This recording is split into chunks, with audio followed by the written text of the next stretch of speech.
மகளே வணக்கம். இப்போ நம்ம எதை பற்றி பேச போறோம்னா, 10வது 12வது பசங்க படிப்பாங்க இல்லையா? அவங்களுடைய பெற்றோர்களுக்காக தான் அந்த பதிவு. அடுத்து பசங்களுக்கும் சொல்லுவேன். இருந்தாலும் ஃபஸ்ட்டு பெத்தவங்கள சொல்லிடலாமே. பசங்கள ஃப்ரீயா விடுங்க. ஃப்ரீயா விட்டா எப்புட்றா படிப்பான் அப்படின்னு தானே கேட்குறீங்க? பசங்கள படி படின்னு டார்ச்சர் பண்ணாதீங்க. அன்பா சொல்லுங்க. உங்க கஷ்டத்த புரிய வைங்க. படிச்சா முன்னேறலாம். படிக்கிறது எதுக்கு? அறிவு வளர்த்துக்கிறதுக்கு. 4 பேத்துக்கு உதவி செய்றதுக்கு. இந்த மனப்பான்மைய நீங்க அவங்களுக்கு சொல்லிக் குடுங்க. நீங்க திட்டுறதால இப்படி தான் நடக்கும். தனியா அவங்க ரூம்ல போய் இதான் பண்ணுவாங்க. ஏன் பாப்பா அழுகுறாங்க? மனதளவுல படிக்கலையா? அவங்க ரொம்ப பாதிக்கப்படுறாங்கங்க. ஃபர்ஸ்ட்டு பாப்பா பசங்கள படிக்குதா? யாரோடையும் கம்பேர் பண்ணாதீங்க. அவங்கள முதல்ல சரி போய் படிப்போம். புரிஞ்சுக்கோங்க.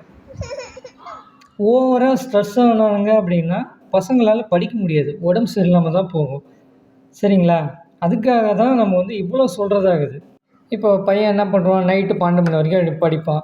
காலையில 4 மணிக்கு எந்திச்சு படிப்பான். அப்படின்னா ஸ்கூல் பஸ் திட்டுவாங்களா? கிடையாதுங்க. புரிஞ்சுக்கிட்டு படிக்கணும்.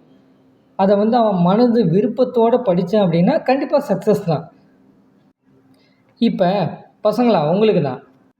நம்ம அப்பா, அம்மா சரியா படிக்கல அப்படிங்கிறனால தான் நம்ம புள்ளைங்களாவது படிச்சு நல்ல நிலைமைக்கு வரணும்னு நெனைக்கிறாங்க. அவங்க நெனைக்கிறதுல ஒண்ணும் தப்பு இல்ல. சரிங்களா? அதுக்குன்னு நான் என்னது 8 மணி நேரமும் நான் படிக்கலாம்னு சொல்லல. ஸ்கூல்ல 8 மணி நேரம் நடத்துறாங்க, ஓகே.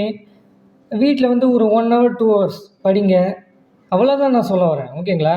இன்னொன்னு புரிஞ்சுகிட்டு படிங்க. ஸ்கூல்ல நடத்துனாங்க அப்படின்னா கேள்வி கேளுங்க. டீச்சரே கேள்வி கேளுங்க. அழகா சொல்லி தருவாங்க. மேக்ஸு பார்த்தீங்களா, ப்ராக்டிஸ் பண்ணுங்க. வீட்லயும் ப்ராக்டிஸ் பண்ணுங்க. ஸ்கூல்ல நடத்துனா அத அப்பயே வீட்ல போட்டு பாருங்க. தெரியலனா போய் கேளுங்க. கண்டிப்பா இத நீங்க ஃபாலோ பண்ணி பாருங்க. நீங்க டாப்ல தான். இந்த 3 மாசம் இருக்கா, பொறுமையா படிங்க. நிதானமா படிங்க. புரிஞ்சுக்கிட்டு படிங்க.